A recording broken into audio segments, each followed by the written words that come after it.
Hi, this is Harrison from Plug and Play Nation, and this is my review of Resident Evil Afterlife.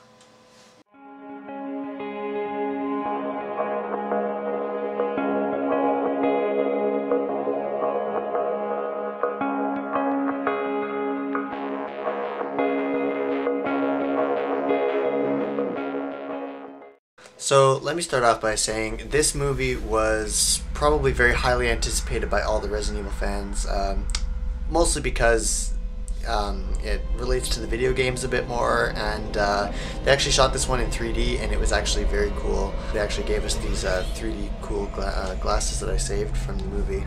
You can't really tell if these are 3D glasses, can you? But if I show you on the side of the glasses, yeah, they say real 3D on them. Anyways, they shot it out in 3D, and the effects were just totally mind-blowing. Lots of slow motion to go with the 3D. At the same time, watching a woman run through a bathroom with water spraying everywhere in slow motion, that's pretty hot, I guess. So it was 3D, it was very cool. There was lots of stuff coming out of the screen at you, lots of blood, lots of gore. In fact, close to the end of the movie, there was probably lots of blood flying at the screen. So I guess what they were really focusing on was, you know, let's make this a fun viewing experience for the gamers. And I think they did that pretty well, actually. Okay, now that we've discussed the 3D aspect of it, let's actually talk about the storyline.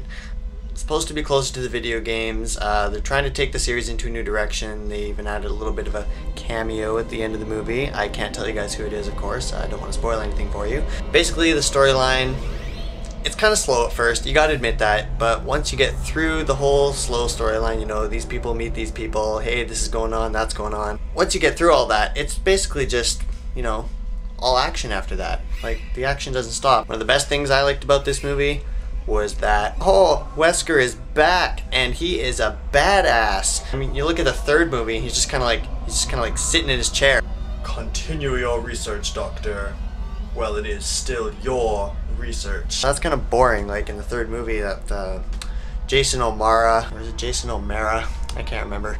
But I mean, he was just kind of like a frozen, frigid ice cube. And then in the fourth movie, he's just like, bam, bam, he's gonna explode and have things coming out of his mouth. Which is, of course, what the filmmakers were trying to do, making the movie a little bit more close to the video games. Wesker is now a badass. He fights. He actually has a character to him. He's not just some guy that sits in a leather chair and shouts commands. Or mutters commands under his breath. As for the scare factor in this film, well, there's a few jumpy parts, I'll admit that. Some people might get scared more than others. I mean, I have to admit, there were maybe a couple of parts in that movie where even I jumped out of my seat a little bit. And then after the movie, my friend was all just like, ha ha ha, dude, you spilled your soda all over your lap. Dude, I didn't have a soda during the movie. Some jumpy parts, some not.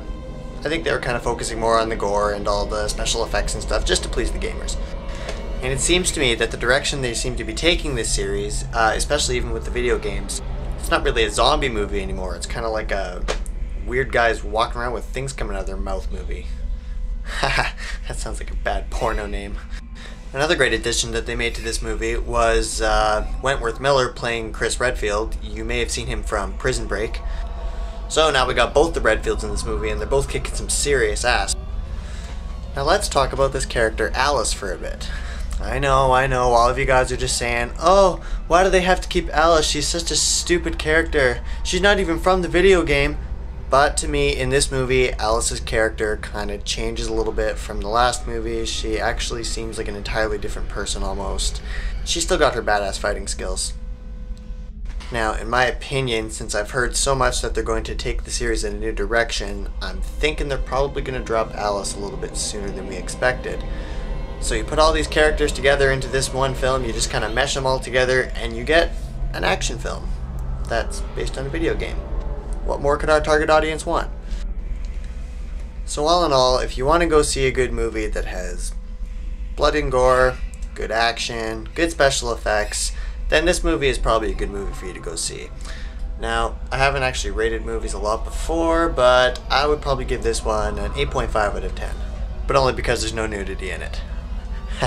Just kidding. Or am I? But seriously, it's a great movie. Go see it. Maybe even go see it in 3D if you're into that kind of thing. And don't forget to recycle your 3D glasses at the end of the movie. I didn't. Alright, I'll see you guys next time for another movie review.